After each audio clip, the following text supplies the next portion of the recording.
I shouldn't laugh. Really, I shouldn't. It's not bloody funny.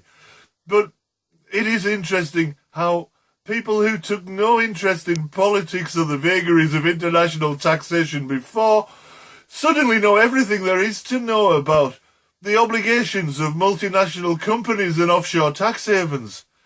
I love to watch in unashamed admiration as they expound their newfound expertise in pubs, in offices, even in the streets.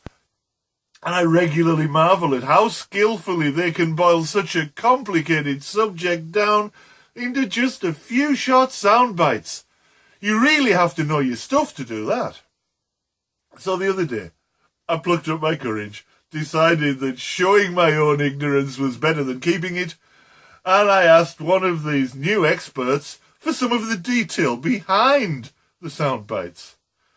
What can you tell me about the EU rules on tax avoidance? I asked. My expert seemed a little surprised. I suspect he'd never been asked for detail before. Oh, good, I thought. He'll enjoy getting an opportunity to talk about his strong, expert subject with someone who genuinely wants to understand. How come you're so keen for us to leave the EU when tax evasion is such a big problem here in the UK? And then he began. The silence started, just like an ordinary pause, as though this bloke was just collecting his thoughts, as he stared inscrutably at his shoes. The pause lengthened to something truly intellectual. It was the sort of delay professors treat us to when they're asked a complicated question on daytime TV. They know the answer, but they're wondering how best to dumb it down for an audience of plebs like me. After a while, I got the distinct impression that I was engaged in an invisible chess tournament, where my opponent must be considering his next killer move. I just did what I do in therapy sessions when a client's processing new information. My way to get comfortable with silence is to recite Shakespeare in my head. So that's what I did. Will all great Neptune's oceans e'er wash this blood clean from my hand? Or will this my hand rather the multitudinous seas incarnadine, making the green one red?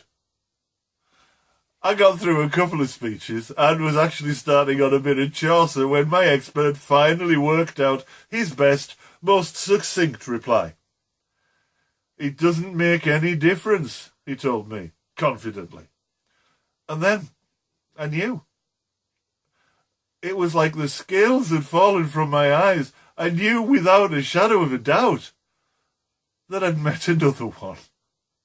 This expert Brexiteer had no idea what I or he were talking about, but rather than admit it, he was going to try and bluff it out and pretend he knew all about the new EU regulations to combat tax evasion. I offered to explain it to him, at least so far as I understood it, and why it might be part of the whole purpose of Brexit, but he declined. It seems that he, like so many others, isn't actually interested in knowing stuff, only in pretending to know stuff. That's a shame, but it's not altogether surprising.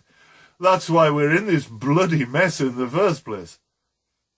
Years ago, long before there was any notion of an EU referendum, the European Parliament proposed clamping down on tax havens to prevent large companies and wealthy individuals evading tax. In 2015, David Cameron's government rejected those plans. Cameron's own inherited fortune had been scurried away by his father in offshore tax havens years earlier. When it became obvious that the EU was determined to clamp down on avoidance, Cameron needed another way to protect his assets and avoid paying his fair share of tax, or at least have a fighting chance of doing so, along with Tory donors, who also make prodigious use of offshore tax havens. It's no wonder Cameron's nickname's Dodgy Dave. I don't know if this was key to Cameron's thinking when he called the referendum. He didn't anticipate a leave result, it seems, but then maybe he didn't do it for the result. Maybe he did it to appease his donors and the right-wing Tory backbenchers who were already beginning to defect to UKIP. I'm sure. One surefire way to scare a Tory is to threaten his tax arrangements. Leaving EU would of course have other benefits for the wealthy exploiters in the Tory party. They could rob us of our employment rights, for example. That'd be nice. I'm sure we'd all love to lose sickness benefit, annual leave entitlement, and be forced to work for unemployment benefit that we've already paid years' worth of national insurance for. After all, what does it matter so long as the wealthy get to keep their tax havens? Maybe that's why Theresa May's so happy to run down the clock until we end up with a hard Brexit. Her husband makes a real killing from tax havens, and if we leave without a deal, there's little doubt that the entire UK would become a haven itself. It won't feel that way to us, though. Tax havens attract the wealthy because they demand little or no tax from the companies that go there. That means no money for healthcare, for welfare, or to maintain wages. We'll just be a big island sweatshop. Don't believe the nonsense from Brexiteers about how wonderful it's going to be once we leave the EU. That only applies to them, the tax-avoiding super rich. The rest of us will be impoverished in ways not seen in the UK since the 1920s.